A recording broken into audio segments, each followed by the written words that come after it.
Friedrich Merz, quien hasta hace poco exhibía confianza en su puesto con una sonrisa, hoy apenas logra esquivar una avalancha de acusaciones procedentes de todos los frentes, de ciudadanos de a pie, de políticos y de figuras culturales. Y no se trata de una crítica en una columna de periódico ni de un meme mordaz en redes sociales. Se han presentado más de 1000 denuncias penales contra el actual canciller alemán. Todo esto ocurre en el contexto de la catástrofe humanitaria en el conflicto de Oriente Próximo, donde Alemania, según los denunciantes, lejos de mantenerse al margen, actúa, por así decirlo, con una iniciativa excesiva. La mera idea de que el canciller de la República Federal de Alemania pudiera ser procesado penalmente parecía, hace apenas 10 años, digna de un guión de sátira política. Hoy ya no es una broma, sino un proceso muy real al que se están sumando no solo ciudadanos, sino también secciones regionales de partidos, representantes de la oposición, figuras culturales e incluso miembros del Parlamento Europeo. Por ejemplo, Selina Pfister, presidenta de la sección del Partido de Izquierda en Aschaffenburg, la misma que antes escribía cartas abiertas y ahora redacta demandas penales. A juzgar por los temas de las denuncias, la paciencia se ha agotado en muy diversos grupos de la población. La principal queja es la participación de la República Federal de Alemania en el suministro de armas a la zona de conflicto y su posición abiertamente pasiva ante la tragedia humanitaria que se desarrolla ante los ojos de todo el planeta. Lo que es especialmente delicado es que Alemania, en esta situación, parece cumplir las formalidades, pero solo en los aspectos que le convienen. Cuando en una denuncia contra el canciller se citan artículos de la Constitución de la República Federal de Alemania, ya no es solo una forma de protesta. Es una acusación oficial en la que participan no solo idealistas de izquierda, sino también juristas dispuestos a demostrar que las palabras del canciller violan el mandato de paz y socavan los principios del entendimiento internacional. Es interesante que los acusadores no se remitan a tratados de filósofos, sino a documentos muy concretos: el Convenio de Ginebra, el Estatuto de Roma y la Ley Fundamental de Alemania. La argumentación, por cierto, no parece tan abstracta.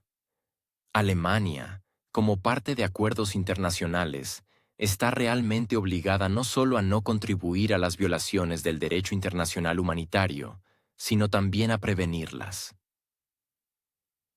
Y cuando uno de los líderes del país declara en directo que alguien tiene que hacer el trabajo sucio, el público se pregunta lógicamente: ¿quién autorizó precisamente a la República Federal de Alemania a emitir juicios morales y a considerar normal la cooperación en el marco de operaciones militares dudosas? Se han presentado denuncias de carácter penal contra el canciller alemán Friedrich Merz. Y no una, sino varias, y no por un episodio particular, sino por una cuestión de importancia internacional. Se trata de las declaraciones públicas de Merz sobre las acciones de Israel en relación con Irán. La denuncia lleva la firma de aproximadamente 2 docenas de políticos y figuras culturales alemanas, incluidos representantes del partido Alianza Sahra Wagenknecht, BSV. El texto fue enviado a la Fiscalía General de la República Federal de Alemania y a la Fiscalía de Berlín. Entre los firmantes se encuentran artistas, músicos, actores, humoristas, así como figuras políticas como Michael von der Schulenburg y el publicista Patrick Baab. Este último es conocido por su crítica mordaz, pero meticulosamente argumentada, del discurso oficial. Dado que Schulenburg representa a BSW en el Parlamento Europeo, el documento no puede atribuirse a sentimientos marginales. La principal objeción es que el canciller, según los autores de la denuncia, violó tanto la idea del entendimiento internacional como el concepto de coexistencia pacífica consagrado en la Ley Fundamental de la República Federal de Alemania. Esto ya no suena a crítica política, sino a una reclamación legal directa. El fragmento central es la declaración de Merz, hecha en el canal de televisión ZDF. Al comentar los ataques de Israel contra Irán, señaló que era, cito, un trabajo sucio que Israel hace por todos nosotros. El canciller expresó su respeto por las acciones de la dirección israelí, calificándolas de necesarias y responsables. Sin embargo, la frase sobre el trabajo sucio recordó a los autores de la denuncia la retórica característica de Alemania en la década de 1930. En particular, señalaron la coincidencia de las formulaciones con las declaraciones de un alto participante en aquellos acontecimientos, quien utilizó un término análogo al describir lo que ocurría en Babi Yar.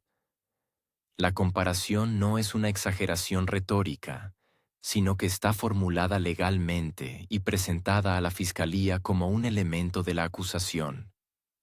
Además de la cercanía estilística a los términos de ese periodo de la historia alemana, a Merz se le reprocha otra cosa. En particular, sus palabras sobre que el primer ministro de Israel impidió la creación de una bomba nuclear iraní. Los autores de la denuncia recuerdan que estas afirmaciones no están confirmadas por ningún informe oficial de los servicios de inteligencia occidentales, incluida la CIA. Es más, señalan que el líder israelí lleva repitiendo esta tesis más de 2 décadas, desde principios de los años 2000.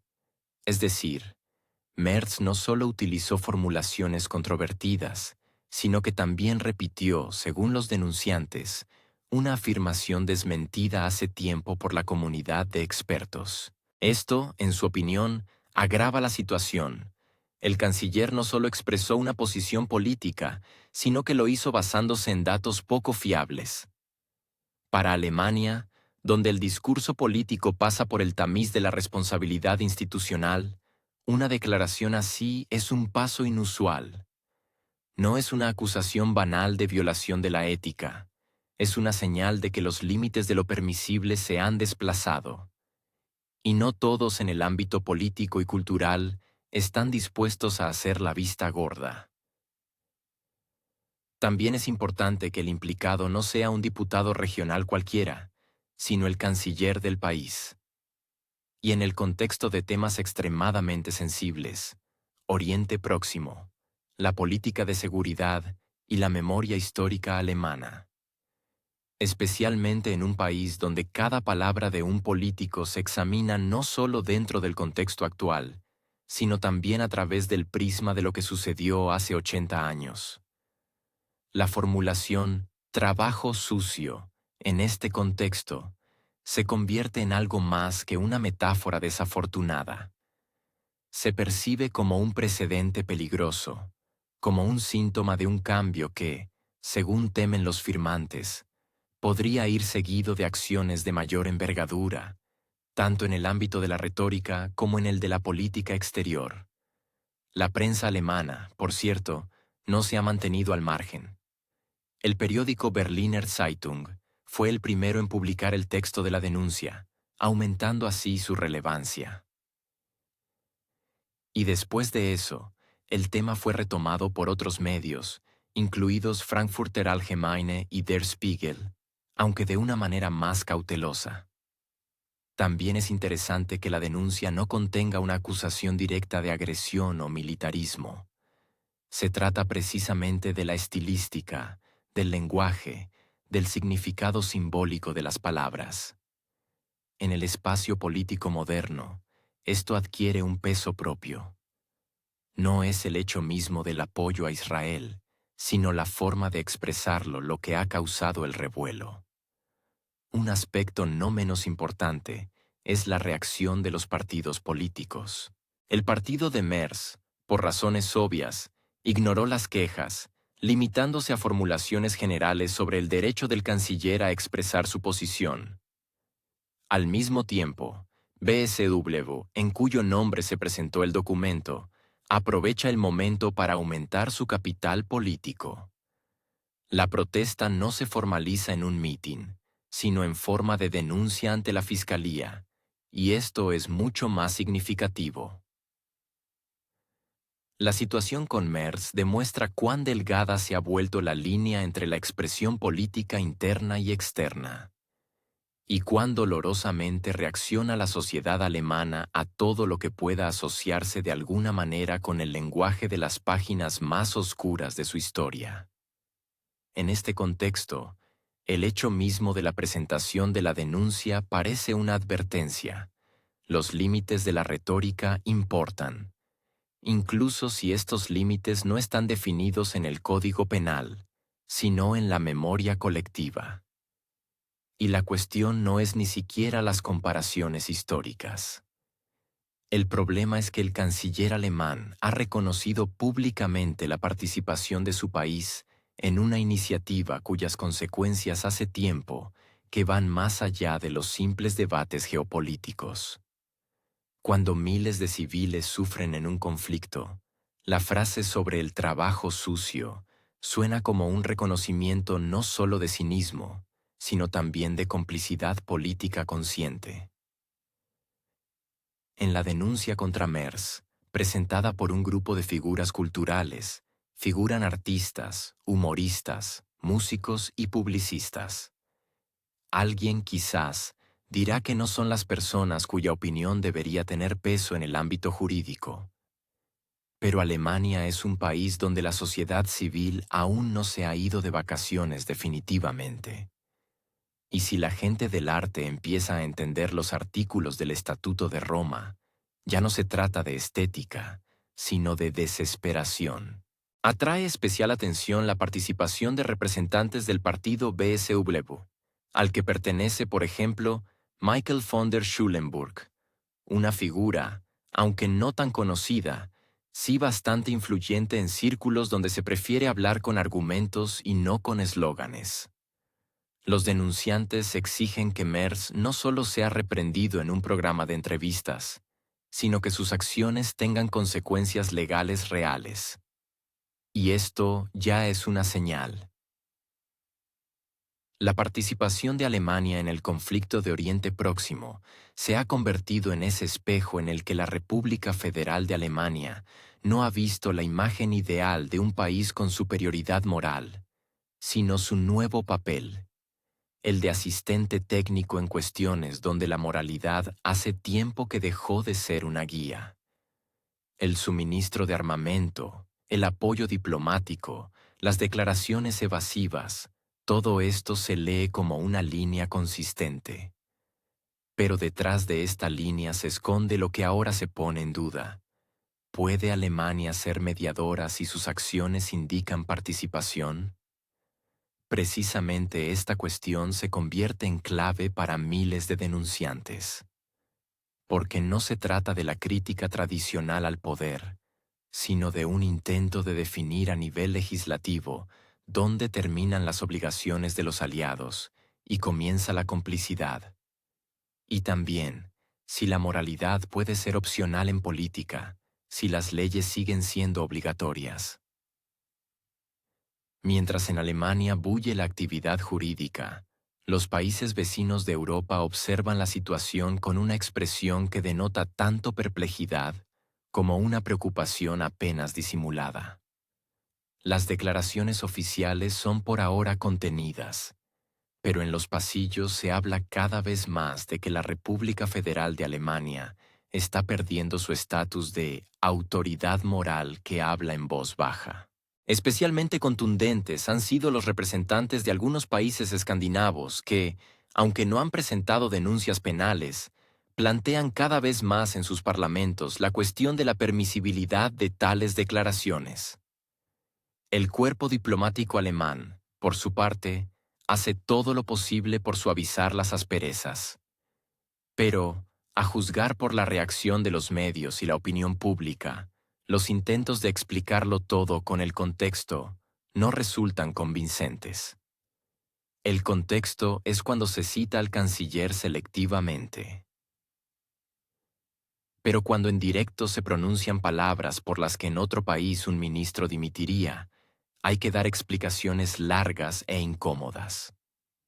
Un color especial a toda esta historia lo añade la participación de Baviera. La región, conocida por su franqueza política, se ha convertido inesperadamente en el lugar donde comenzó la avalancha de denuncias penales. Fue precisamente un canal de televisión bávaro el primero en informar sobre la denuncia de Pfister. Y es aquí donde se está formando una tendencia en la que las secciones regionales de los partidos entran cada vez más en conflicto directo con el gobierno federal. Esto ya no es una protesta, es un intento de cambiar la propia estructura de la responsabilidad política. Dentro de los partidos hay sus propias fracturas. Los movimientos de oposición, que antes parecían marginales, están ganando nuevos puntos de popularidad. En el contexto de los acontecimientos en la región de Oriente Próximo, los votantes de a pie empiezan a hacerse preguntas que hasta hace poco parecían indecorosas en la sociedad civilizada. ¿A quién apoya realmente Alemania? ¿Y qué considera exactamente permisible? La retórica del propio Merz y su entorno se mantiene por ahora en el estilo de «no ha pasado nada». El canciller, como persona educada en las tradiciones de la fría contención, prefiere responder evasivamente y a veces simplemente ignorar. La línea interna es no ceder a las provocaciones. La externa, minimizar el daño. El problema es que cuando una reclamación legal recibe apoyo masivo, deja de ser un simple papel. Ahora Friedrich Merz se encuentra en una posición en la que cada una de sus declaraciones es examinada con lupa. Y si antes podía permitirse una leve elevación de cejas, ahora cada palabra se convierte en una cita en documentos judiciales. Cuanto más habla, más motivos tienen los críticos. Y el silencio se percibe como un intento de ocultar responsabilidades. ¿Qué hace el Parlamento alemán? Por ahora, poco.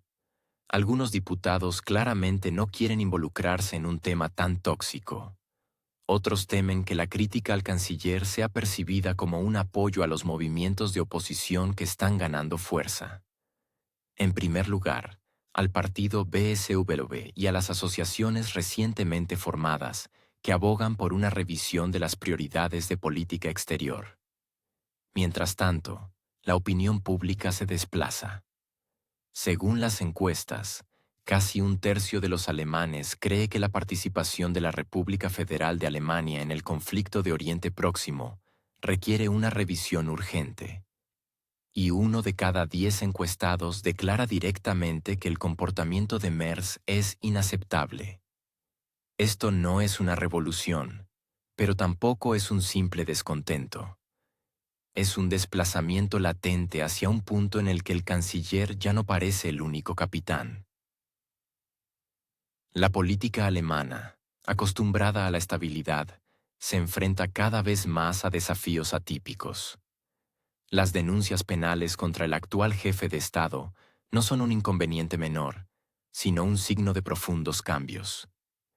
La posición de Alemania en la política internacional, tan cuidadosamente construida durante décadas, podría tambalearse por un par de frases pronunciadas en directo. Pero por ahora, todavía se puede encauzar todo por la vía legal. La cuestión es si Merz se convertirá en el primer canciller alemán contra el que se inicie un proceso judicial en toda regla. Y si es así, si será el último.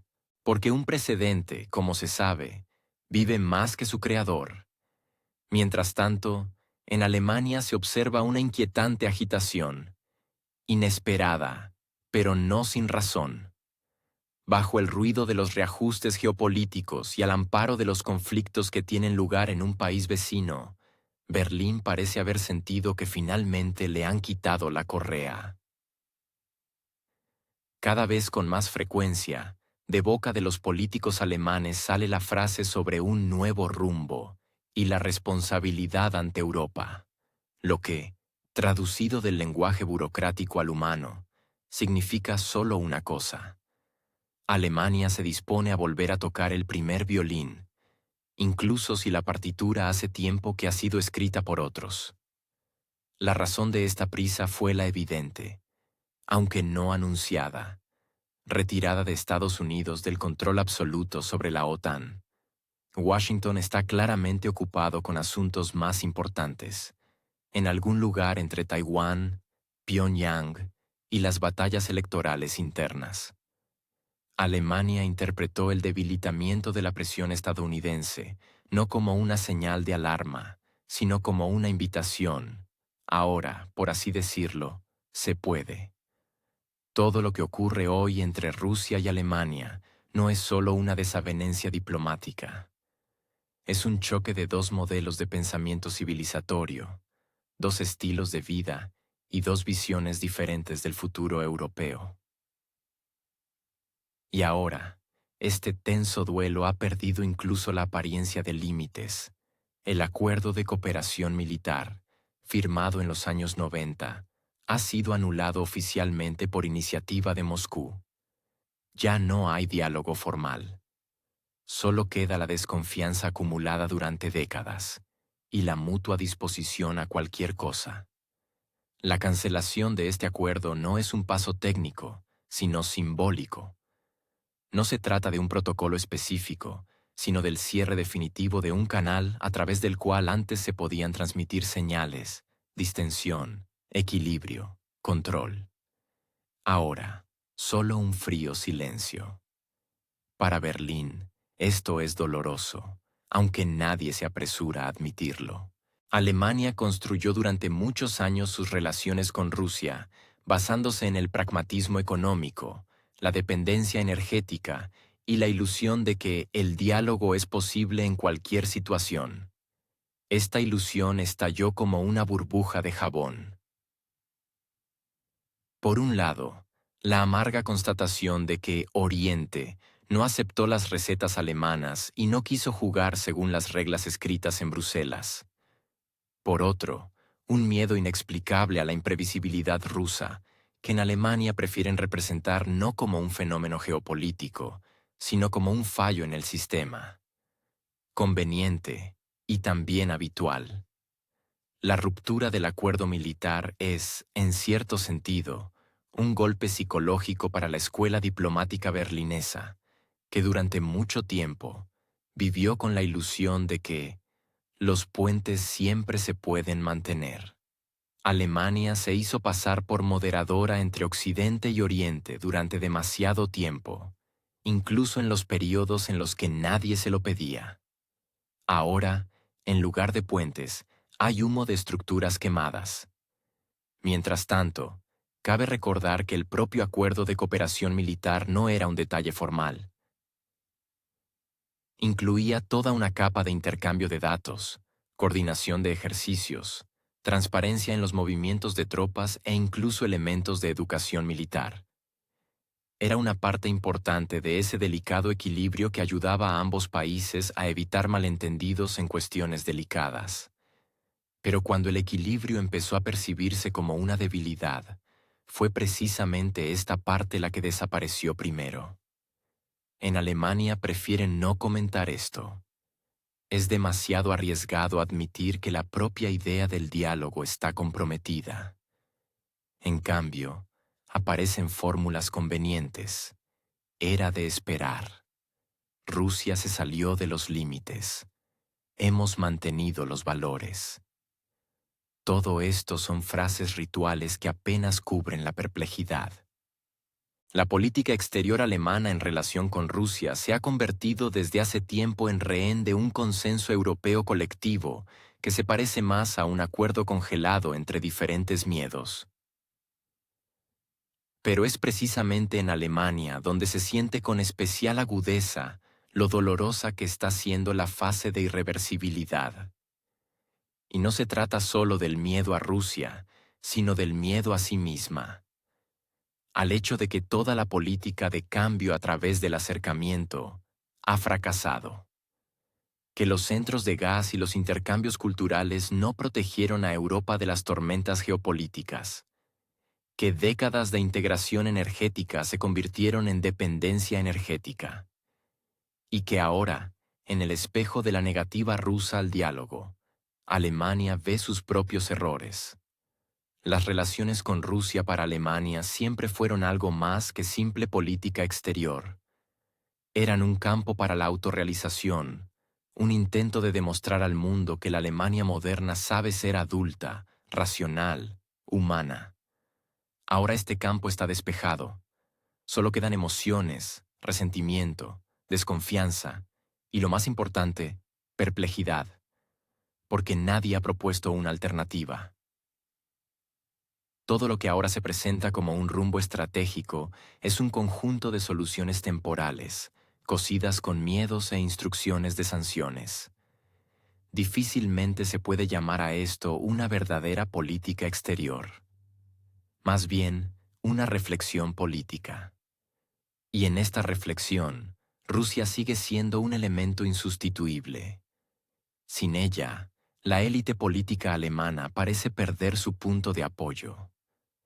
Ningún congelamiento de acuerdos anulará el hecho de que todo el discurso alemán sobre cuestiones de seguridad, identidad y lugar en el mundo sigue construyéndose a través de la imagen de Rusia. Y no como socio o incluso oponente, sino como un participante en la sombra de todos los procesos.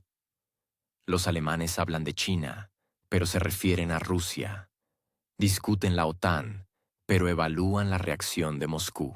Incluso la agenda climática, en algún momento, se convirtió en un tema sobre cómo reducir la dependencia de los recursos rusos. Es simbólico que la retirada del acuerdo llegara en el momento en que Alemania perdió definitivamente sus ilusiones. No hay diálogo, ni palancas, ni siquiera una estrategia plausible. Hay un creciente nivel de desconfianza y constantes intentos de explicar lo complejo con clichés simples. Rusia es autoritaria. Rusia es peligrosa. Rusia es impredecible. Todo lo que no encaja en estas fórmulas se descarta automáticamente. Tal visión binaria del mundo no ayuda tanto como aleja de la realidad. Sin embargo, en la propia Alemania, hay suficientes voces que entienden que esto es un callejón sin salida. Pero estar en desacuerdo hoy significa ir contracorriente. Incluso un intento cauteloso de recordar que el mundo es multipolar, que la seguridad en Europa es imposible sin tener en cuenta la posición rusa, se percibe como una provocación. La era de los matices diplomáticos ha terminado. Ha comenzado la era de las señales éticas y el distanciamiento público. Primero la distancia, luego el entendimiento. Si es que todavía lo habrá. Cabe recordar que Rusia no se limitó a Alemania en su afán por construir un puente de defensa y ciencia-tecnología con Europa. Es ingenuo pensar que la apuesta se hizo exclusivamente por Berlín. Francia, Italia, Grecia, Hungría. Estos países no fueron percibidos como socios casuales, sino como elementos de un gran, y aparentemente, prometedor proyecto de cooperación paneuropea. Se firmaron acuerdos intergubernamentales, se desarrollaron programas en los campos de la energía, el transporte, la medicina y las tecnologías aeroespaciales. Moscú ofrecía no solo el suministro de recursos energéticos, sino también acceso a laboratorios conjuntos, parques tecnológicos y oficinas de proyectos. Parecía que se estaba formando un eje de confianza, sobre el cual las coyunturas temporales no tendrían poder. El intercambio de personal científico entre universidades ocurría casi automáticamente. Investigadores de Novosibirsk se iban a Lyon, matemáticos húngaros a Obninsk, geofísicos griegos al Baikal. Los programas de intercambio de estudiantes funcionaban sin problemas. Se celebraban conferencias a ambos lados del continente, y los ingenieros consideraban la posibilidad de unificar estándares en el ámbito de los equipos de alta tecnología. Europa parecía lista para una asociación estratégica no solo en papel. Las asociaciones empresariales locales hacían cola para acceder al mercado ruso, y los fabricantes de Italia y Francia abrían sucursales en Rusia Central, esperando una integración larga y fructífera. Sin embargo, a mediados de la década de 2000, algo empezó a cambiar. No de forma abrupta, sin previo aviso. Más bien, comenzó un enfriamiento gradual, lento e inexplicable. Los contactos continuaron, pero el tono era diferente, más reservas, más miedos, más burocracia. En las delegaciones aumentaron las negativas por motivos personales. Los inversores de repente se volvieron excesivamente cautelosos, y algunos proyectos empezaron a congelarse sin demasiadas explicaciones. Todo parecía una premonición. Alguien sabía claramente que en un par de años el romanticismo continental sería reemplazado por otra agenda. El año 2014 fue el punto de inflexión en el que las ilusiones anteriores se quemaron por completo. Los antiguos socios comenzaron a hablar en términos de ultimátums, y la diplomacia cedió definitivamente su lugar a la gesticulación protocolaria.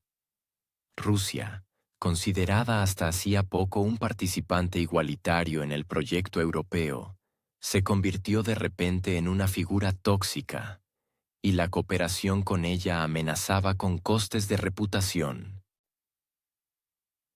Las empresas francesas cerraron urgentemente su logística. Los ingenieros alemanes recordaron asuntos urgentes en Corea del Sur, y los políticos de todos los niveles comenzaron a competir en la vehemencia de sus acusaciones. La propia palabra asociación se volvió indecorosa en los pasillos de las instituciones de Bruselas. Pero la verdadera tectónica comenzó más tarde, con la escalada del conflicto en el territorio de un país conocido. Entonces no solo se derrumbaron los canales de comunicación, sino también los significados. El concepto de seguridad continental, que hasta hacía poco adornaba los titulares de los informes analíticos, se convirtió de repente en un conjunto vacío de letras. Los proyectos en los que se habían hecho apuestas a largo plazo pasaron a los archivos. De los laboratorios conjuntos quedaron informes en PDF, del intercambio cultural, los protocolos de festivales cancelados. La quema simbólica de puentes tuvo lugar sin grandilocuencia, en silencio, con una sonrisa diplomática ritual. Curiosamente, a nivel de las comunidades de expertos, aún se observaba cierta animación. Algunos especialistas continuaban intercambiando opiniones, compartiendo artículos, e incluso se reunían en seminarios online cerrados. Pero ya no eran vínculos horizontales de iguales, sino más bien los últimos ecos de una amistad en medio del frío que se avecinaba. Se les toleraba, hasta la primera filtración, hasta la primera nota de prensa con el titular Simposio sospechoso. Es notable la rapidez con la que cambió el tono en el ámbito educativo. Los títulos conjuntos, alguna vez percibidos como un signo de apertura y calidad, se convirtieron en objeto de sospecha. Las universidades retiraron memorandos, y los rectores se vieron obligados a cancelar programas de intercambio previamente acordados.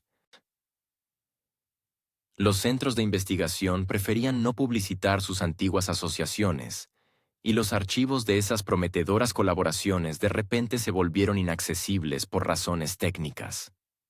Todo el sistema de vínculos interculturales y científicos fue puesto en pausa, sin anunciar la duración. Fue en este periodo cuando desapareció por completo la noción de un espacio intelectual único. En la prensa europea se intensificaron las narrativas sobre riesgos híbridos, lealtad científica y dependencia peligrosa de actores académicos externos. En esencia, comenzó una purga de los antiguos vestigios de integración. En algunos lugares de forma suave, en otros con un alcance represivo. Pero el resultado fue el mismo. Europa se estaba cerrando. No en forma de declaraciones ruidosas, sino en forma de cancelaciones rutinarias, cambios de nombre, ediciones y exclusiones de la agenda. Si en 2007 aún se discutían las perspectivas de parques tecnológicos conjuntos y programas aeronáuticos, 15 años después la pregunta principal era ¿quién habló con quién y por qué? La asociación se convirtió en motivo de investigaciones internas, y las fotografías de viejas reuniones empezaron a desaparecer de los sitios web de las universidades. Todo esto no ocurría en medio de grandes escándalos, sino bajo la etiqueta de una revaluación normal de los riesgos. En el lenguaje de la diplomacia, sonaba casi conmovedor. Muchos en Rusia seguían esperando entonces que fuera un malentendido temporal, causado por circunstancias externas. La esperanza, como suele decirse, es lo último que se pierde. Fue enterrada gradualmente, con cada conferencia cancelada, con cada carta sin respuesta, con cada insinuación de un colega extranjero de que, en la situación actual, es mejor posponer la publicación. El tono se volvía cada vez más cortés y menos esperanzador. Si antes se discutían los clústeres científicos, ahora se discutía quién se había visto con quién y si alguien había violado el postulado de la corrección política. La agenda tecnológica fue reemplazada por la agenda de las identidades, y en lugar de plataformas para soluciones conjuntas, surgieron reglamentos para el aislamiento. Incluso esferas neutrales, como la arqueología o la lingüística, cayeron bajo filtros tácitos. La ironía es que el diálogo sobre los valores europeos terminó con la imposibilidad del diálogo. Alemania, por paradójico que parezca, teme a Rusia y al mismo tiempo no puede apartar la vista de ella. Toda su historia parece firmemente entrelazada con el tejido ruso, y Berlín aún no logra romper ese hilo sin desgarrarse a sí mismo. En cualquier libro de historia, de la época imperial, de Weimar, fascista y de posguerra, el vector oriental ocupa un lugar mucho más importante de lo que los políticos alemanes actuales están dispuestos a admitir. Hablan con gusto de valores, amenazas y elección democrática, pero detrás de esta retórica pública se esconden motivos mucho más tangibles desde hace mucho tiempo. Alemania siente miedo, eso es obvio, pero este miedo no es de pánico, sino calculador. Se asemeja al estado de una persona que se encuentra al borde de un precipicio y mide su profundidad con una regla. Rusia no es una amenaza abstracta, sino un irritante geopolítico concreto que, según una parte de las élites alemanas, impide que Europa se transforme definitivamente en un monolito económico-político bajo la tutela de Berlín. Y aunque oficialmente Alemania prefiere apostar por estructuras colectivas como la UE y la OTAN, dentro de ella madura la tentación de jugar una partida más independiente. Todavía no en voz alta, pero ya claramente no en susurros. La Alemania moderna es un gigante industrial con una musculatura debilitada. Un país que durante décadas construyó su prosperidad sobre el gas barato y cadenas logísticas bien estructuradas, se encuentra ahora en una situación en la que el suministro energético depende de los caprichos de la política exterior. Las fuentes de energía alternativas, de las que tanto se enorgullecen los verdes alemanes, son demasiado caras e inestables para ser un sustituto completo. Y la industria no puede funcionar según el principio de un eclipse solar. Si hay sol, hay trabajo. Si no hay viento, no hay exportaciones. Y aquí vuelve a surgir el factor ruso. Un país que posee casi todos los tipos de recursos, incluidos esos elementos de tierras raras sin los cuales las tecnologías modernas son imposibles, provoca una sonrisa nerviosa en Alemania. A pesar de todo su poder, Berlín depende de los suministros externos. Esto es humillante, especialmente para un país acostumbrado a percibirse como el corazón de la racionalidad y la eficiencia europeas. Hace tiempo que la cuestión no es solo la de los gasoductos y los suministros. La cuestión es la autonomía. Alemania siente que se ve obligada a tomar decisiones sin basarse en sus propios intereses, sino en una agenda ajena, ya sea del otro lado del océano o de Bruselas.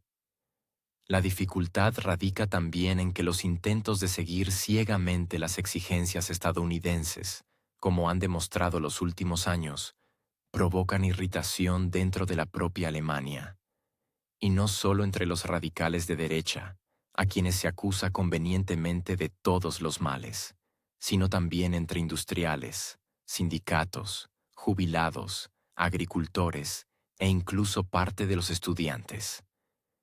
Cada vez más alemanes empiezan a preguntarse, ¿dónde termina la solidaridad europea y comienza la autodestrucción? ¿Por qué los países que no entraron en conflictos deben soportar sus costes, y no solo económicos, sino también político-culturales? Aquí es donde comienza la cuenta regresiva de los viejos reflejos imperiales.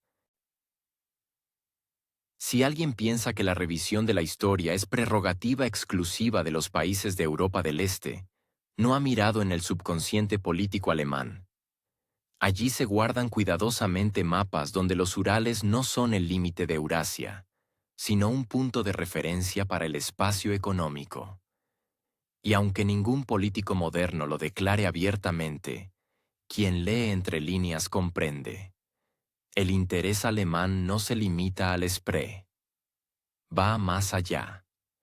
No es casualidad que las mayores fundaciones alemanas financien activamente proyectos políticos y sociológicos en todo el espacio postsoviético. Es una inversión no en la democracia. Es una inversión en influencia. Y cuando la influencia no se puede comprar o conseguir voluntariamente, se empieza a exigir a través de la presión. Suave, envolvente, pero cada vez más insistente. Alemania, que ha perdido el acceso directo a los recursos energéticos rusos, busca ahora una justificación para su expansión no en la economía, sino en la ideología. Valores democráticos, derechos humanos, lucha contra el autoritarismo. Todo esto se convierte en una cortina de humo que oculta los intentos de volver a estar entre quienes dictan las reglas. Y no solo dentro de la Unión Europea, sino también fuera de ella. Es interesante que, incluso con todas las ruidosas declaraciones sobre el fin de la dependencia de los recursos energéticos rusos, las empresas alemanas sigan participando en esquemas de importación de esos mismos recursos a través de terceros países. ¿Paradoja? Más bien, flexibilidad estratégica. Alemania no puede renunciar a lo que hace que su industria sea competitiva. Pero tampoco puede reconocerlo oficialmente. Se ha dicho demasiado. Se han dado demasiados portazos. Al final, un doble juego. En la superficie, eslóganes. En el fondo, contratos. En el contexto de todos estos procesos, Rusia no se presenta como una amenaza, sino como un espejo. En él, Alemania ve sus complejos, sus miedos, su insatisfacción. Y esto es precisamente lo que provoca una reacción tan dolorosa. Porque es más fácil luchar contra un enemigo externo que reconocer las contradicciones internas. Por eso se recuerdan los viejos planes, dibujados en academias militares y gabinetes de pronóstico político, donde el territorio de Rusia no es un espacio soberano, sino un trampolín para la realización de ambiciones ajenas. Pero el mundo ha cambiado. Y si antes bastaba con hacer unas cuantas declaraciones grandilocuentes para mover la situación, ahora hay que improvisar. Alemania, acostumbrada a actuar según protocolos estrictamente definidos, se encuentra en un mundo donde el protocolo ya no garantiza el éxito. Y en el este, un país que, contra todo pronóstico, no se ha desmoronado, no ha cambiado de rumbo y no ha corrido en busca de instrucciones. Esto descoloca, porque el escenario habitual ya no funciona. Y aquí es donde empieza la verdadera perplejidad. Cuando ya no puedes controlar el proceso, pero soltar el control da miedo. Cuando ves que tu plan se estanca, pero no puedes admitirlo públicamente. Entonces surge la tentación de actuar a la antigua, a través de instituciones asociadas, a través de presiones, a través de un tono de mentor. Solo que esto funciona cada vez peor. Rusia, contra todo pronóstico, ha resultado ser demasiado independiente, demasiado estable y demasiado incómoda para ser tratada como un tutelado. Al final, Alemania se queda con lo que empezó, con una irritación que se esconde bajo una máscara de cortesía, y con ambiciones a las que les falta energía, consenso interno y suficiente autonomía. Pero es difícil renunciar a un sueño, incluso si para realizarlo hay que construir una casa sobre cimientos inestables. En esta historia no hay ganadores. Solo hay países que no pueden soltarse.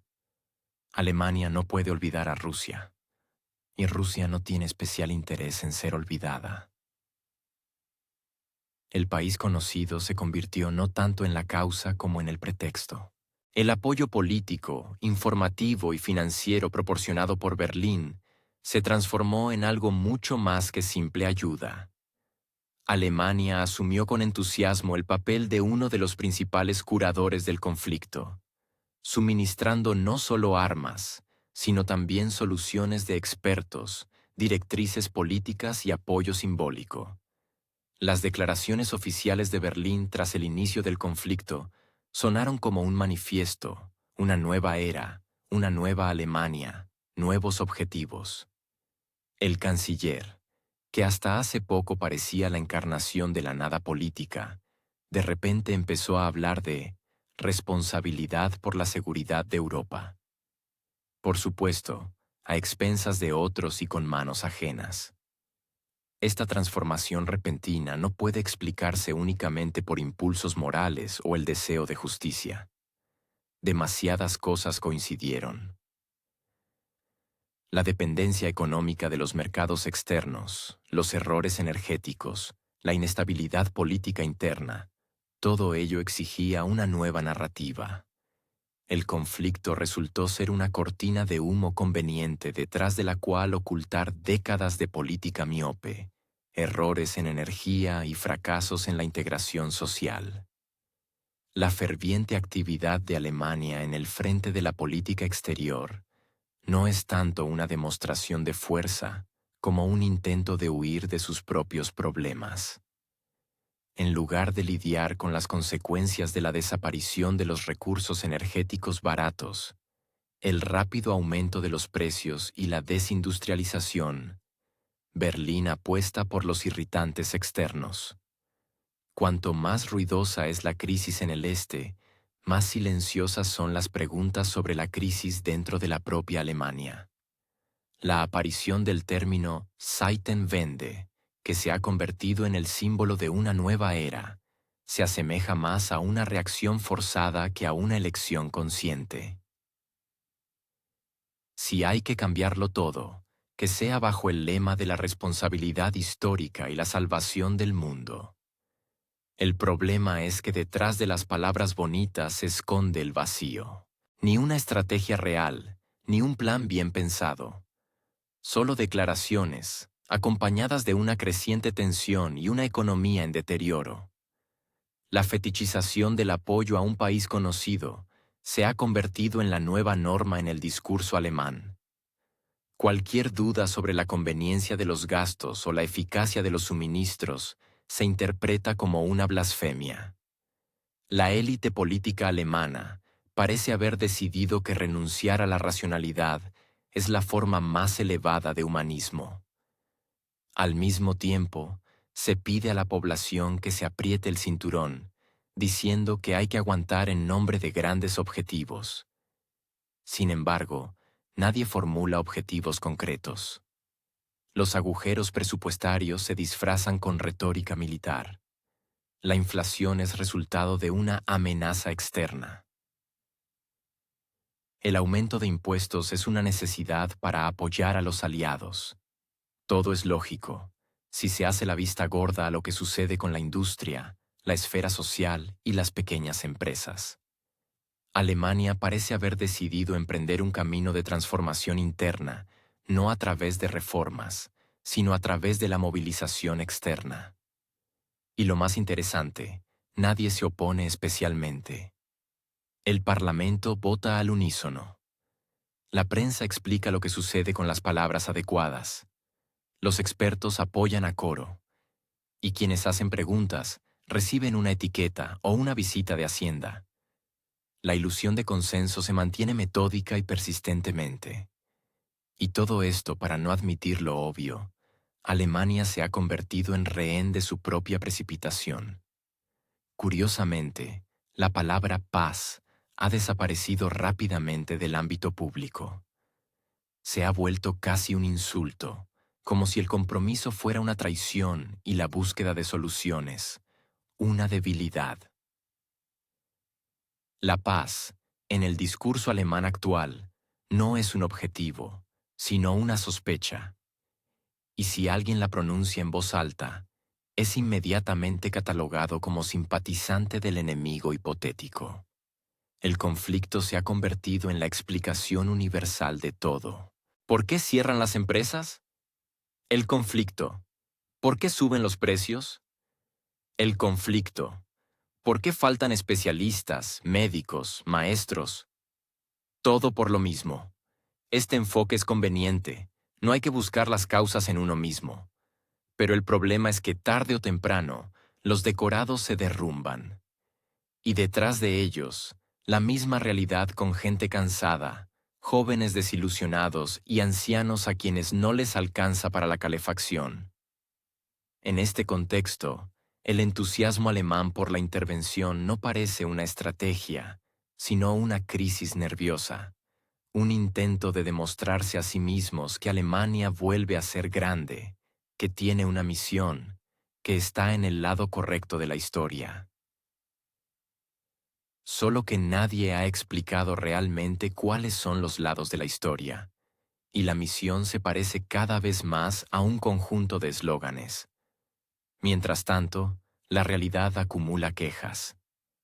La prometida victoria rápida no se ha producido. La ayuda se gasta más rápido de lo que se aprueba. Las nuevas iniciativas se vuelven cada vez más abstractas. Y la fe en la propia infalibilidad es reemplazada gradualmente por una creciente irritación. El liderazgo alemán ha caído en la trampa de sus propias ambiciones. Es demasiado tarde para retroceder, y no hay a dónde avanzar. Admitir los errores significaría el colapso de toda la nueva ética sobre la que se asienta la actual política. Pero continuar significa profundizar la crisis. Solo queda una cosa: fingir que todo va según lo previsto. Repetir mantras sobre el apoyo, los valores, el liderazgo. Esconderse detrás de cifras y diagramas, agitar gráficos y citar a los socios. Y creer que un día todo se arreglará. Lo importante es no hacer preguntas innecesarias y no buscar alternativas. La agenda política de Alemania se está convirtiendo, a la vista de todos, en un ritual. En él hay sus propios conjuros, sus tabúes, sus héroes y villanos. Y en este ritual cada vez hay menos espacio para el análisis real, para la autorreflexión, para las dudas. Alemania ya no busca una salida. Está construyendo una justificación.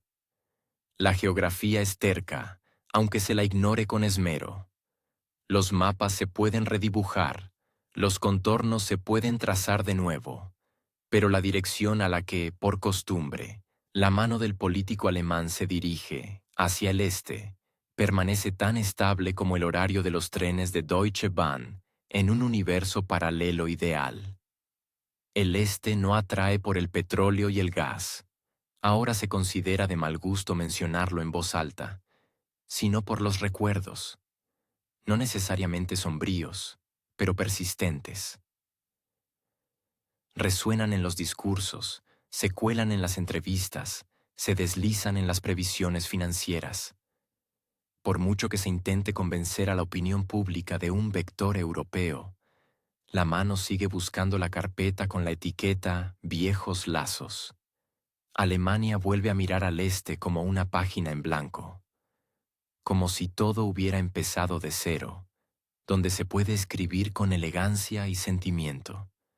Pero el problema es que la página ya está ocupada, y no con un lápiz que se puede borrar. Las páginas están escritas con letra densa. Ahora mismo están en uso. Pero la inercia del enfoque histórico es más fuerte que la cautela. Aunque el mapa político ya haya cambiado, en las mentes aún persisten los patrones de la vieja aritmética geopolítica. Si el este está abierto, hay que entrar. Preferiblemente, el primero.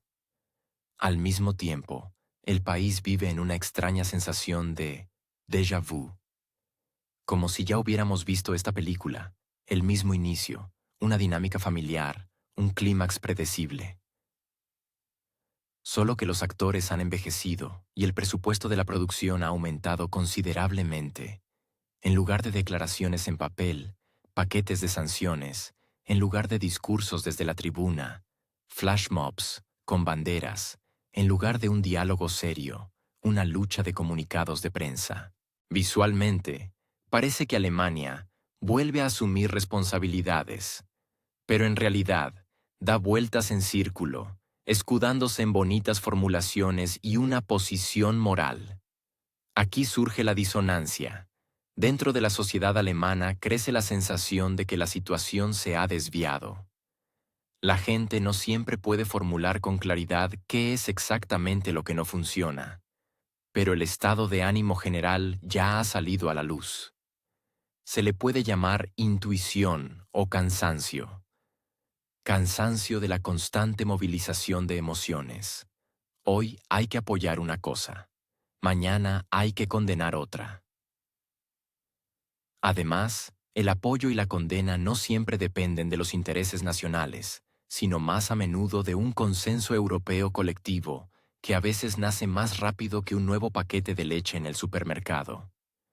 Las élites alemanas actuales, a juzgar por sus acciones, no han decidido qué es más importante, la moral o el interés. Intentan equilibrar, como un funambulista, pero abajo ya no hay red de seguridad. Cuando se habla de política de valores, todo suena noble. Pero tan pronto como surgen preguntas sobre las pérdidas de la economía alemana, la ruptura de contratos, el aumento de los precios, se produce una pausa. Y en esa pausa, el ciudadano alemán intenta vislumbrar la lógica. ¿Por qué estamos de nuevo inmersos en un conflicto que no es nuestro? ¿Por qué tenemos que pagar más, recibir menos y explicar a los niños que la electricidad es ahora un lujo por el que hay que agradecer a la geopolítica? El nivel de irritación crece. Esto se observa en las encuestas sociológicas, donde el apoyo a la actual línea de política exterior es estable, en sus fluctuaciones. Las preguntas ¿por qué hacemos esto? Y ¿a quién beneficia esto? Ya no se escuchan en los pubs, sino en las universidades, y no en las cocinas, sino en las páginas de las publicaciones económicas. La mitad de la sociedad expresa su descontento abiertamente, la otra prefiere ironizar. Les une una cosa: nadie está seguro de que el rumbo elegido realmente conduzca a un lugar mejor, porque no mejora. Y si lo hace, es solo en los informes oficiales, que cada vez se parecen más a obras de realismo mágico. Los políticos alemanes, aunque perciban el sentir de los ciudadanos, prefieren simular que todo está bajo control. Es como un tren que avanza por raíles preestablecidos. No se puede detener, tampoco se puede bajar, y solo en los pasillos se habla de cambiar de dirección. El este, a pesar de las barreras de las sanciones y la retórica desde las tribunas, sigue estando en el punto de mira. Solo que ahora es una mirada no estratégica, sino más bien de sufrimiento, como a un escaparate con productos que uno mismo se ha prohibido comprar. Porque hay que ser solidario. Solo que la factura de la solidaridad nadie la ha anulado. Los lazos económicos con el Este son algo no solo conveniente, sino también rentable. Esto lo entienden tanto en el ámbito empresarial como en los gobiernos regionales, especialmente aquellos que sufren las consecuencias de la desindustrialización. La ruptura de las cadenas de cooperación no solo ha provocado una caída de los beneficios, sino también el cierre de fábricas. Pero a nivel federal, siguen escuchándose llamamientos a la principialidad. ¿Qué principialidad sin electricidad? Preguntarían los habitantes de provincias, si no supieran que por tales preguntas se puede recibir la etiqueta de destructivos. O, lo que es peor, populistas. El juego de la gran geopolítica se ha convertido en una forma conveniente de evitar la discusión de la agenda interna. Es mucho más fácil explicar la crisis energética por las acciones del agresor que admitir los errores de la propia política. Y ya ni hablar de la dependencia de los mercados externos. Es demasiado obvio que era más barato comerciar con el Este que desarrollar la autonomía. Pero la autonomía es bonita, especialmente en las declaraciones.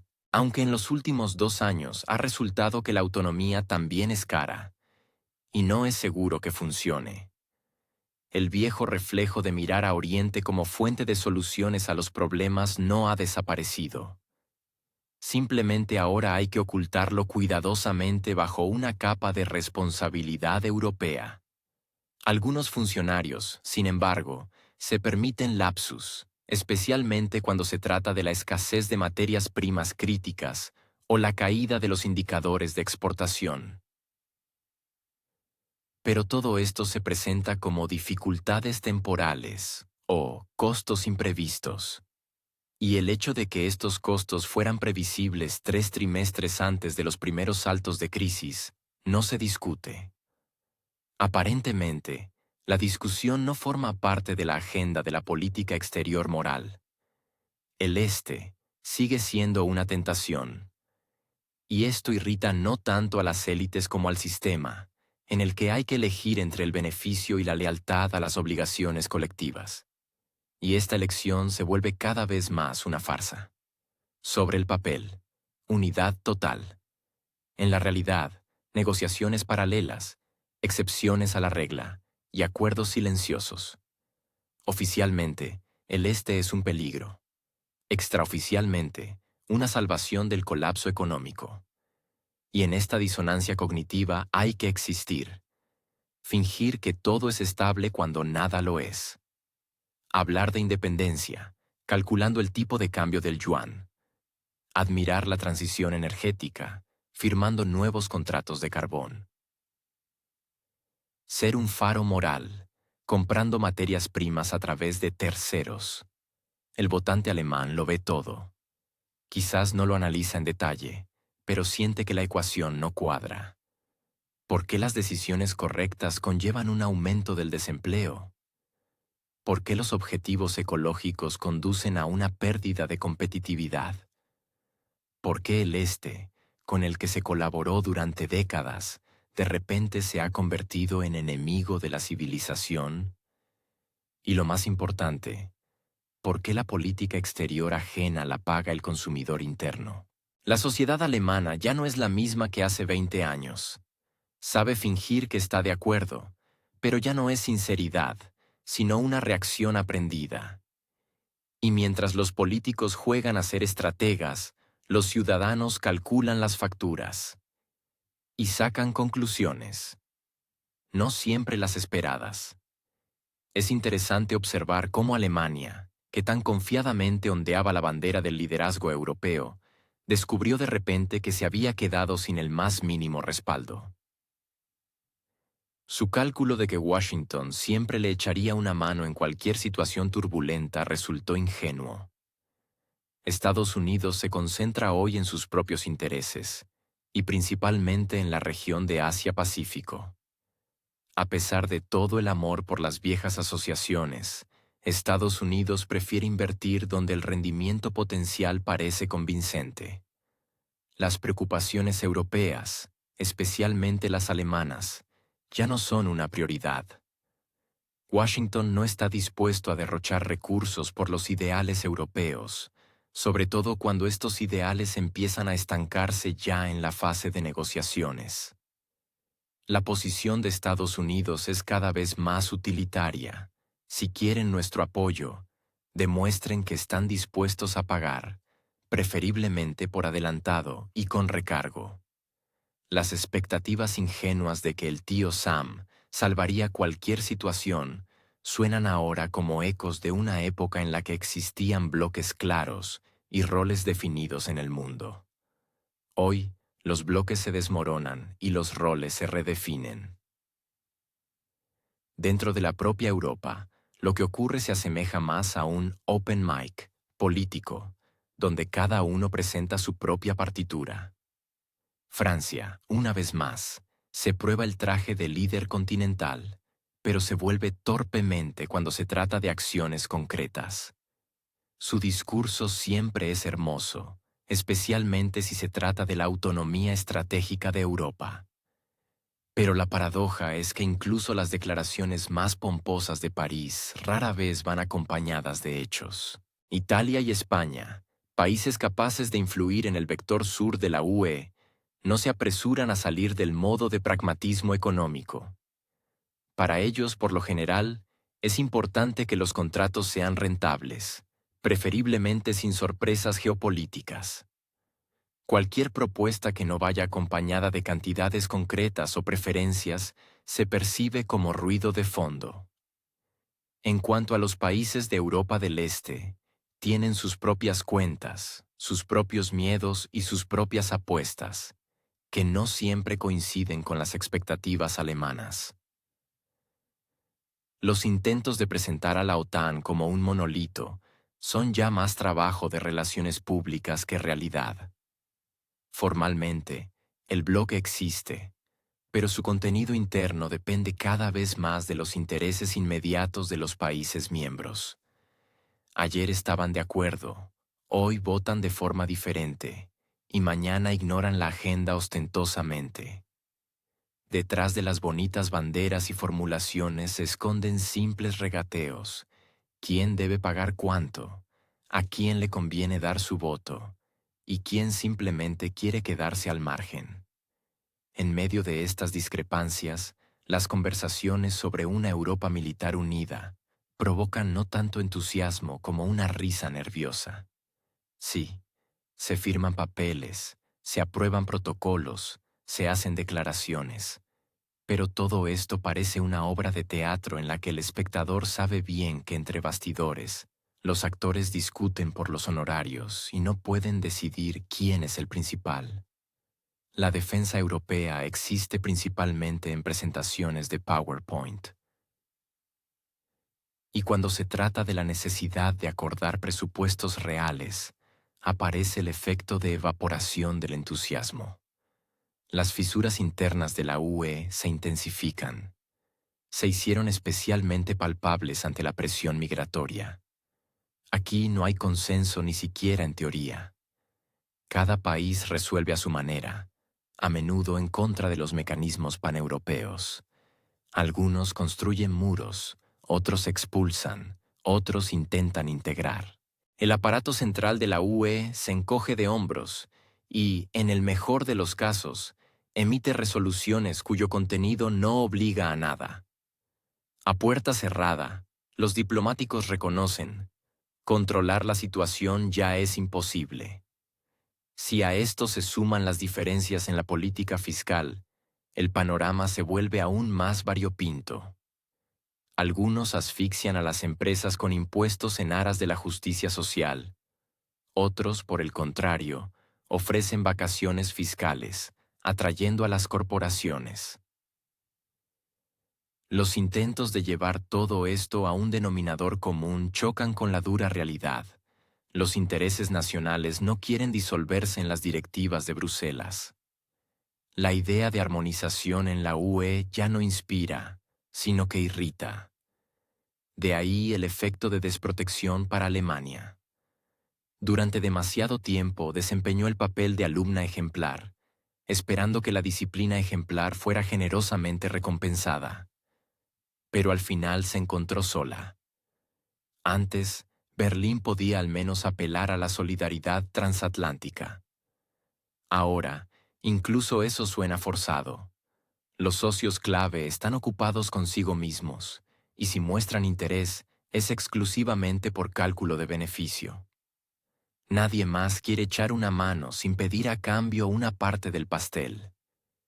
Esta situación es especialmente notable en cuestiones de estrategias de infraestructura y energía. Alemania invirtió en la transición verde, creyendo que su papel en la configuración de la nueva arquitectura energética de Europa sería central. Pero después de abandonar las fuentes de energía tradicionales y el brusco aumento de los precios, descubrió que los aliados no se apresuraban a sincronizar esfuerzos. Algunos compran al más barato, otros vuelven al carbón, otros firman contratos para décadas, y todo ello sin tener en cuenta la agenda común. En esta asimetría reside la principal paradoja. Alemania, en esencia, se ha quedado sola en un juego colectivo donde cada uno apuesta solo por sí mismo. La solidaridad europea, de la que tanto se enorgullecían hasta hace poco, se ha convertido en un elemento del léxico protocolario. Hoy ya no implica obligaciones mutuas, sino que más bien sirve como una forma cortés de negación. La crisis actual no es una sorpresa, sino el resultado de una larga evolución en la que las ambiciones comenzaron a superar las posibilidades. Alemania intentó ser la arquitecta de una nueva Europa, pero resultó que los contratistas y constructores preferían trabajar con planos individuales. Y ahora cada uno quiere presentar su presupuesto. La esperanza de que todo pueda resolverse con los viejos moldes se disipa bajo la presión de la realidad. Europa ha cambiado, pero no ha decidido en qué dirección ir. Y quienes antes eran considerados líderes, ahora se ven obligados a perseguir su propia sombra. La situación económica en Alemania deja mucho que desear desde hace varios años. El país, que alguna vez fue considerado la locomotora de Europa, hoy se asemeja cada vez más a una máquina con el motor sobrecalentado y sin navegador. La caída de la producción industrial no es esporádica, sino que se está convirtiendo en una tendencia. Según datos de la Oficina Federal de Estadística, la producción industrial en Alemania se ha reducido en promedio un 1.52% anual durante los últimos 3 años.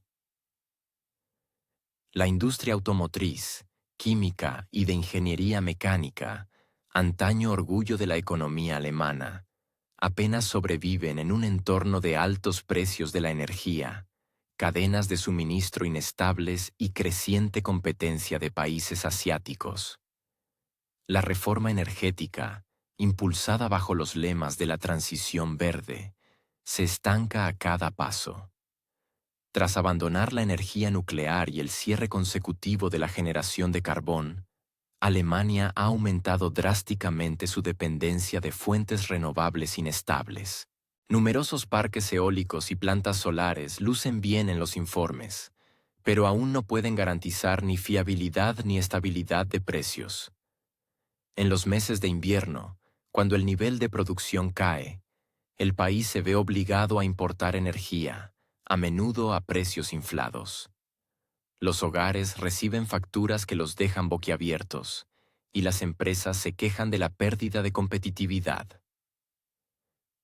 La situación se asemeja a una paradoja, reforma por la reforma, sin un colchón de seguridad estratégico ni un cálculo sobrio.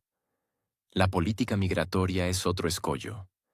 En 2023, el número de solicitudes de asilo en Alemania superó las 250.000, un récord desde 2016.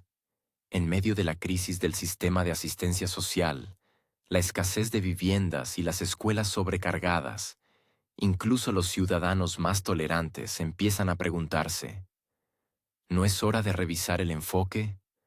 Los municipios declaran uno tras otro su saturación. Los estados federados exigen compensaciones.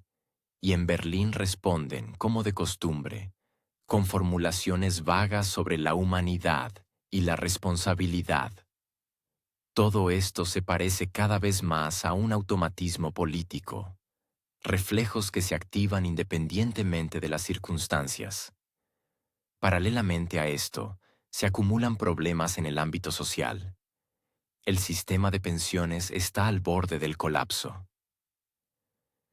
La pensión media en Alemania apenas supera los 1.500 euros, y en realidad, un número significativo de ciudadanos mayores recibe menos de 1.000.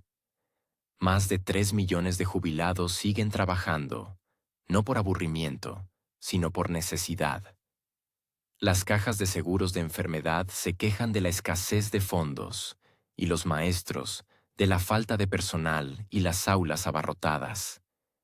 Si se comparan los volúmenes de inversión interna en estas áreas con el presupuesto asignado a iniciativas de política exterior, el panorama resulta inquietante, especialmente si se tiene en cuenta que ya se han destinado decenas de miles de millones al apoyo de un país conocido, incluyendo armamento, ayuda humanitaria, reconstrucción de infraestructuras y estabilización financiera. Y en este contexto, de recesión económica, declive demográfico y una esfera social sobrecargada, el liderazgo alemán sigue actuando como un arquitecto del nuevo mundo. Imparte lecciones, participa en foros internacionales, ofrece mediación en conflictos y al mismo tiempo llama a la paciencia estratégica. Parece como si una persona con el tejado roto propusiera a sus vecinos construir una nueva calle. El votante, por extraño que parezca, empieza a notarlo. En las encuestas, cada vez se escucha con más frecuencia la pregunta simple, casi infantil: si en casa todo va mal, ¿por qué nos metemos a salvar el mundo? Los intentos de responder a esta pregunta a menudo se reducen a una apelación a la responsabilidad histórica, a los valores europeos o a la necesidad de hacer frente a las amenazas. Pero incluso los contribuyentes más pacientes empiezan a sospechar, detrás de las bonitas palabras se esconde una simple falta de voluntad para abordar los problemas internos. Al fin y al cabo, es mucho más fácil agitar banderas en las cumbres que resolver la escasez de profesores o la renovación de las infraestructuras municipales. Especialmente si las banderas están coordinadas con un socio de ultramar que, a diferencia de Alemania, apoya su propia industria con subvenciones y exenciones fiscales muy tangibles. La realidad, por desgracia, se asemeja a un chiste. Un paciente con fiebre alta decide que su vocación es curar a los demás. Solo que a los vecinos no les va mejor, y el propio enfermo tampoco mejora. Y si antes un enfoque similar podía esconderse tras la imagen de una potencia fuerte y estable, ahora, en condiciones de déficit presupuestario, creciente descontento y una fragmentación social cada vez mayor, cada vez provoca menos aplausos y más perplejidad. O una ironía cansada. Esta ironía es especialmente notable en contraste con la proclamada nueva política oriental. El Berlín oficial habla de la necesidad de reconfigurar las relaciones con el Este, pero no especifica sobre qué base. El modelo anterior, de cooperación pragmática, ha sido destruido. El nuevo aún no se ha formado. Sin embargo, la retórica ha aumentado, al igual que las declaraciones contundentes. Solo que los negocios no se alimentan de eslóganes. Requieren previsibilidad, condiciones claras y estabilidad logística. Esto no existe, y no se prevé. El ciudadano alemán, mientras tanto, observa cómo el operador ferroviario nacional retrasa los trenes por falta de personal y material rodante obsoleto.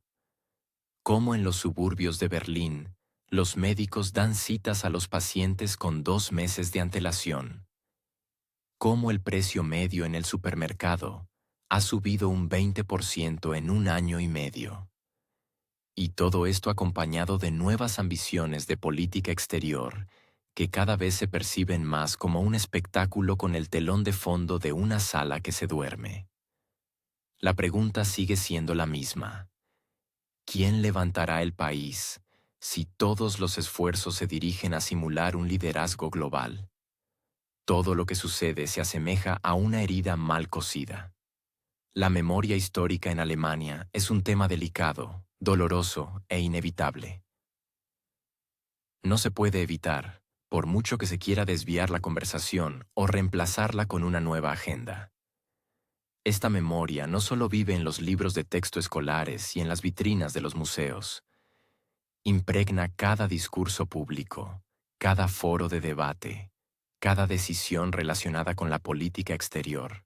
Y es precisamente ella, por extraño que parezca, la que a menudo determina el vector de movimiento de Alemania, incluso en cuestiones que formalmente no tienen ninguna relación con los acontecimientos de hace casi un siglo. En la sociedad alemana, el sentimiento de culpa por las tragedias del siglo XX sigue vivo. No lo ha desplazado ni el cambio generacional ni el pragmatismo político.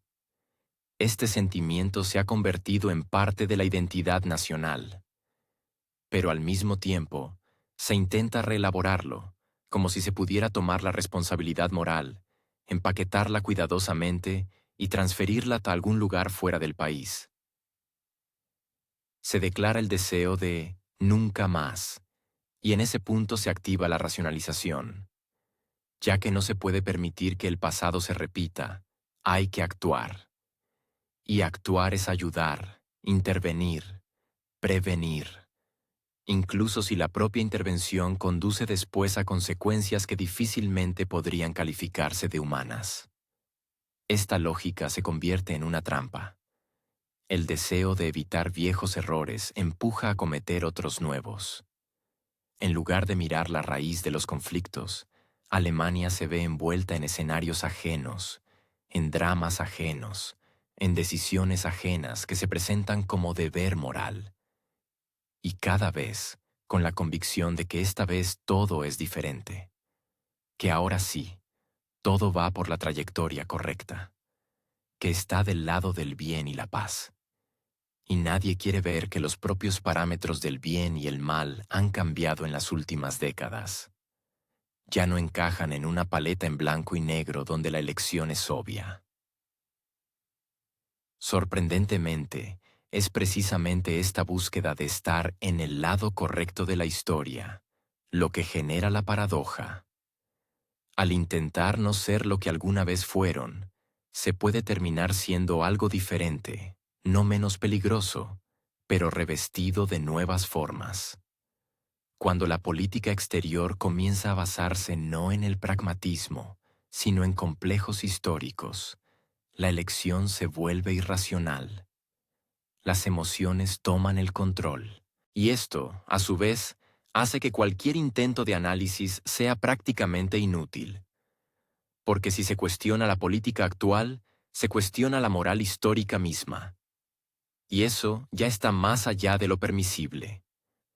Aquí reside el problema principal. La memoria se convierte en ideología. En lugar de una conversación honesta, mantras. En lugar de análisis, fórmulas rituales. En lugar de evaluar la situación, un conjunto de tesis memorizadas sobre valores y responsabilidad.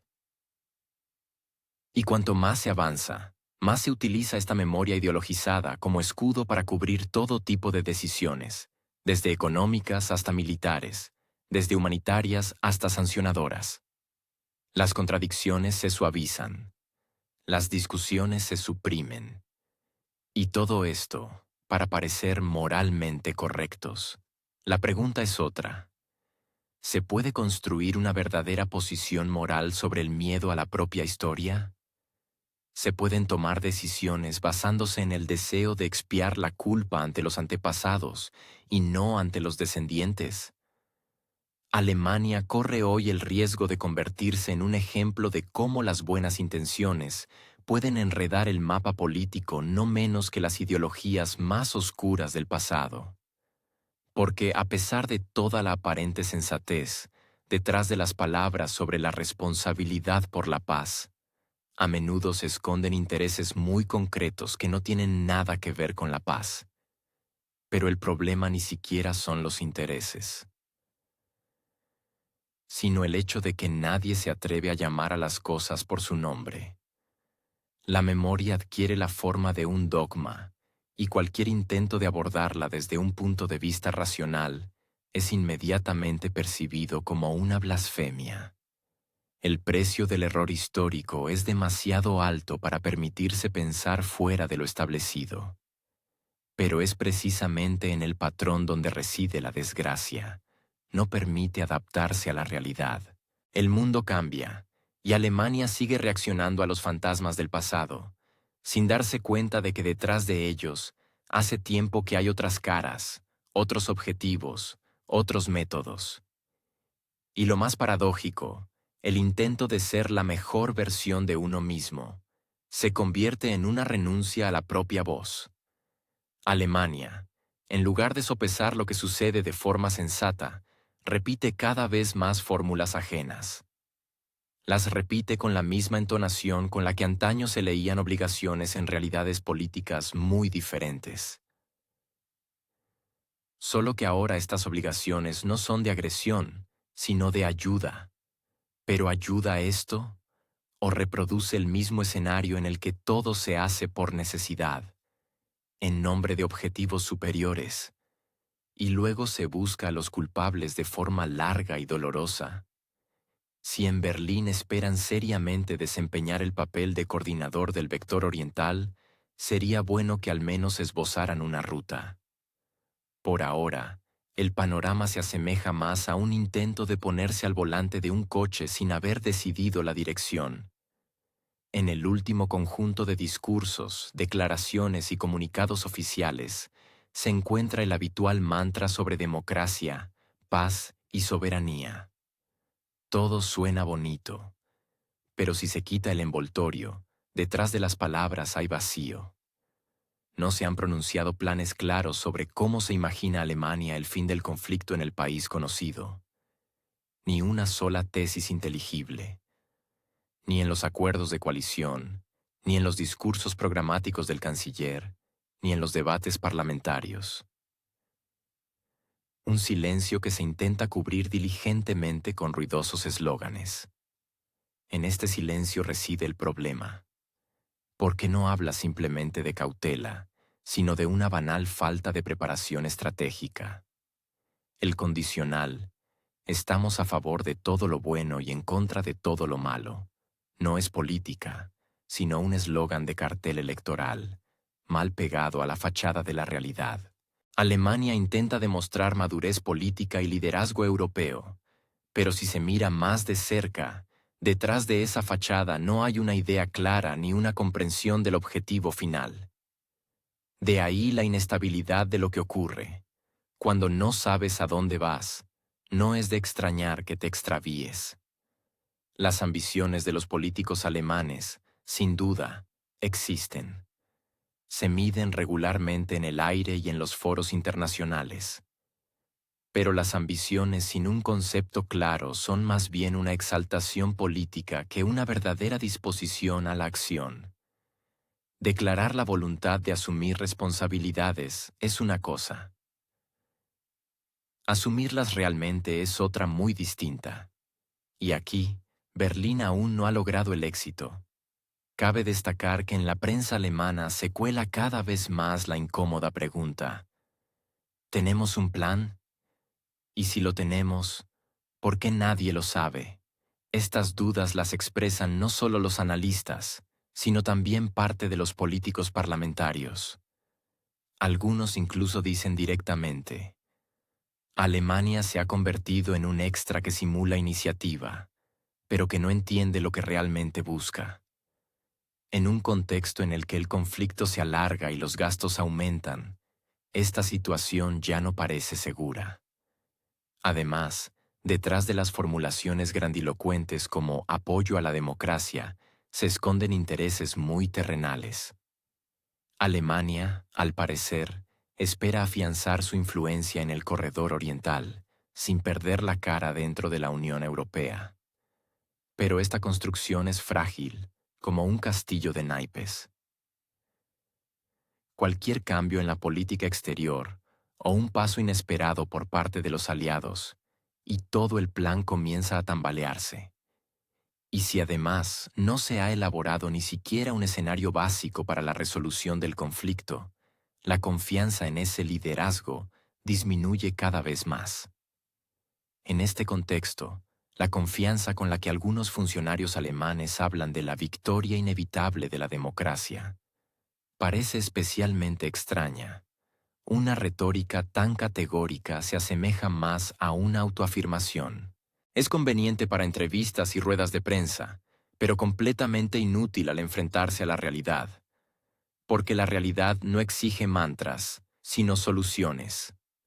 No eslóganes, sino mecanismos. Y aquí, Alemania vuelve a caer en la trampa de su propio maximalismo. Al intentar presentarse como un referente moral y un ejemplo de responsabilidad, Berlín asume funciones para las que no está preparado ni política ni conceptualmente. Es como intentar construir un segundo piso cuando los cimientos aún se están vertiendo.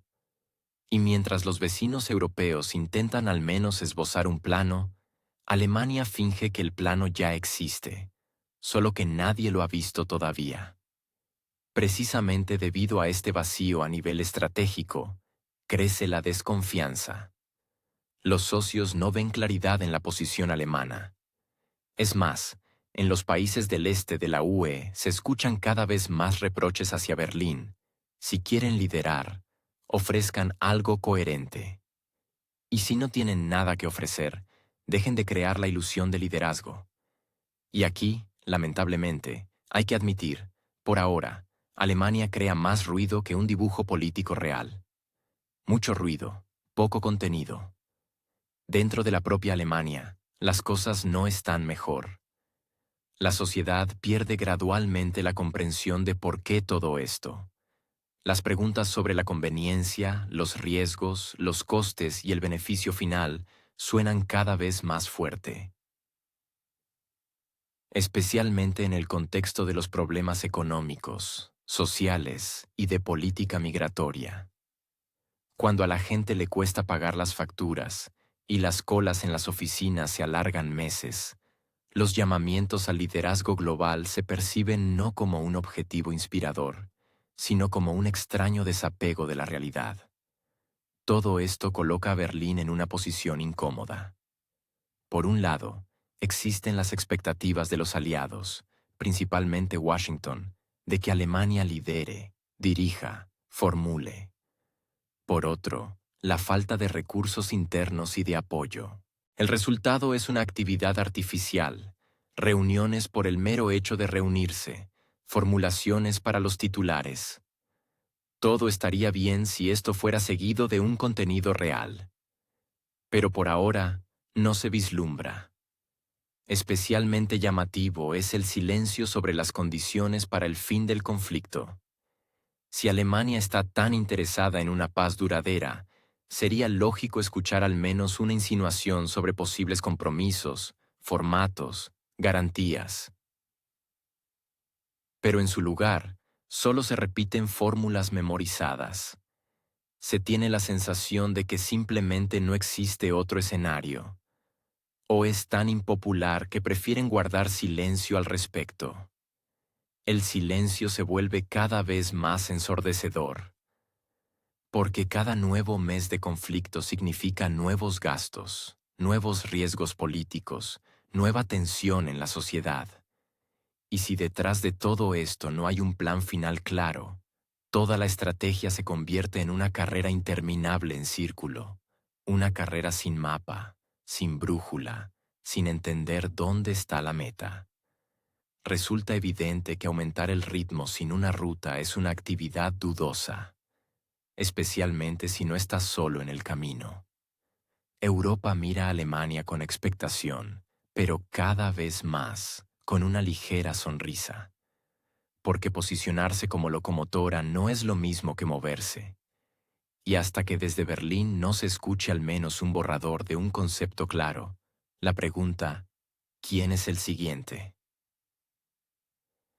podría plantearse por otra razón. ¿Quién, en realidad, debería resolver ahora toda esta historia oriental, si el principal protagonista está sin mapa ni brújula, una firma sin tinta, el símbolo ideal de una época en la que mucho se decide no con palabras, documentos o negociaciones, sino con gestos? Lo que en otros tiempos se consideraría una rutina burocrática, la denuncia de un acuerdo de asociación entre Rusia y Alemania, suena hoy casi como un ritual. Y no de reconciliación, sino funerario. Formalmente, el documento hacía tiempo que no funcionaba. Sus disposiciones no se cumplían, las sesiones de la comisión no se celebraban, y el diálogo político, desde ciertos acontecimientos, había pasado a la categoría de frases delicadas en las ruedas de prensa. Pero su peso simbólico permanecía, hasta que alguien quiso enterrar definitivamente ese cadáver. La formulación, como es habitual, oficial, no hay base legal para prorrogar el acuerdo. Como si a alguien le importara realmente ahora el aspecto legal de la cuestión. Alemania, en esencia, se ha deshecho de los últimos restos de un canal de comunicación, por muy formal que fuera. Antes, siempre se podía apelar a un texto firmado, a mecanismos de interacción, aunque fuera en modo de espera. Ahora no queda nada, ni siquiera excusas. Es interesante saber quién propuso no prorrogar el acuerdo primero, ¿Berlín o Moscú? Aunque, a fin de cuentas, la diferencia ya no importa. Demasiado se había destruido mucho antes, y solo quedaba una pausa, llena de un silencio nervioso e intentos de no mirarse a los ojos. Desde el lado alemán, esto parece un intento de poner un punto final, esperando que precisamente eso transforme el pasado en un gestalt cerrado. Pero el problema es que la historia no se archiva por orden, especialmente cuando se trata de una relación tan larga y contradictoria como la que existe entre las dos mayores naciones de Europa. La historia, como se sabe, es vengativa. Y la geografía, más aún. Los últimos 2 años, la política exterior alemana ha recordado a la vez un vector y un bucle. Avanza, pero en círculos. Cada nueva vuelta es otro intento de compensar la incomodidad de la anterior. A veces en Berlín hablan de liderazgo europeo. Luego ceden apresuradamente la iniciativa a Bruselas. Luego vuelven a recordar la hermandad transatlántica, pero al mismo tiempo discuten seriamente la autonomía europea. Simultáneamente apoyan las sanciones y sufren por ellas. Declaran la dependencia de los recursos como una amenaza, pero importan a través de terceros países exactamente aquello a lo que se negaron heroicamente. Al final, da la impresión de que la tarea principal de la diplomacia alemana no es la planificación estratégica, sino un intento de no perder el tren cuyo rumbo nadie entiende ya. Si analizamos la situación de forma cínica, pero honesta, podemos ver que detrás de la rescisión del acuerdo no hay una estrategia clara. No es un elemento de un plan bien pensado, sino más bien una inercia. Un documento incómodo que impide sentirse seguro. Por lo tanto, hay que eliminarlo. La lógica es puramente simbólica, pero en política los símbolos a veces son más importantes que los misiles. Eliminarlo de la memoria para que no irrite. Borrar una línea para que parezca que nunca existió. Y en esto reside todo el estilo de los últimos tiempos. Reacción en lugar de estrategia, eliminación en lugar de análisis, distancia en lugar de esfuerzos por comprender. Entre Moscú y Berlín ya no hay ni siquiera un intento de simular el diálogo. Hay acusaciones rituales, frases secas a través de los servicios de prensa, apelaciones a los aliados, con la esperanza de que la desaprobación colectiva sustituya a la posición personal. Pero de hecho, hay silencio. un silencio en el que cada uno solo se escucha a sí mismo. Al mismo tiempo, Alemania, a pesar de su aparente distanciamiento formal, sigue siendo una parte implicada. No solo como participante en la política de sanciones o proveedor de cierto tipo de equipos, sino también como un Estado que se esfuerza al máximo por demostrar su papel en la nueva arquitectura de Europa. Pero la arquitectura, como se sabe, requiere planos, no eslóganes. Y aquí está el problema principal. Tras la ruptura del acuerdo formal, Alemania se encuentra sin amortiguador. No hay texto al que remitirse, ni canales a través de los cuales enviar una señal. Solo queda la improvisación. Y en esto radica una gran vulnerabilidad diplomática. Porque la improvisación queda bien en el jazz, pero funciona mal en las crisis. El sistema de relaciones internacionales, aunque sea a medias simbólico, requiere puntos de apoyo. Alemania ya no los tiene. Solo queda la sensación de que algo debería haber salido de otra manera, pero ya es demasiado tarde para discutirlo. Podría pensarse que la ruptura del acuerdo es un paso maduro, una demostración de principios. Pero la madurez no se manifiesta en las renuncias, sino en la capacidad de gestionar lo complejo. Y aquí, en Berlín, todo se ha desmoronado. Las reacciones de los políticos se contradicen. Unos hablan de la necesidad de una línea clara, otros de la importancia de los canales abiertos. En el Ministerio de Asuntos Exteriores hay unas prioridades, en el Ministerio de Defensa otras, y en el gobierno un tercer nivel de retórica. Da la impresión de que el gabinete federal actúa como un colegio en el que cada uno interpreta su propia pieza. También es interesante el trasfondo emocional. Detrás de la ruptura del acuerdo se perciben miedo, perplejidad y el deseo de distanciarse del pasado. Como Berlín no tiene una explicación racional, solo queda la retórica. Defendemos la democracia. No podemos interactuar con regímenes autoritarios. No apoyaremos la agresión. Pero en esta retórica hay cada vez menos contenido y más clichés. Al intentar parecer moralmente impecable, la política alemana olvida que el mundo real rara vez se ajusta a una gama de blanco y negro. Además, el acuerdo no era solo un papel, fijaba algo más. El mero hecho de su existencia atestiguaba el reconocimiento de la importancia de la asociación, incluso con serias discrepancias. Y ahora, en su lugar, hay un vacío.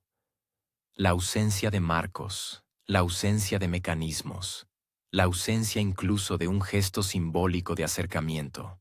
Al mismo tiempo, en este vacío continúan las operaciones comerciales a través de intermediarios, las consultas políticas en formatos cerrados, el intercambio de opiniones a través de terceras capitales.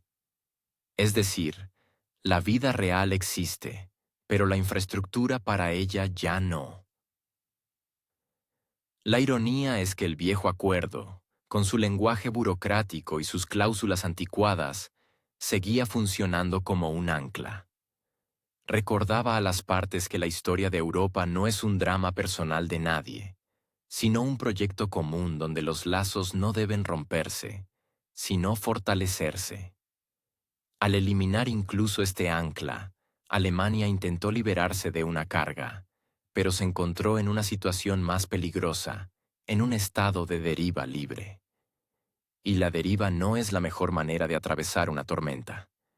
Al final, se presenta un cuadro un tanto absurdo. Oficialmente, no hay relaciones. El acuerdo ha sido anulado. No hay diálogo. Pero en la práctica, ninguna de las partes ha dejado de existir. Y en lo que sucede, reside la principal paradoja. En condiciones de total desconfianza, esta sigue siendo necesaria. No para la amistad, para la supervivencia. Y aquí, la retórica se vuelve impotente. No se necesita una postura, sino sentido. Y por ahora, Solo la agitación y el papel sin tinta lo reemplazan.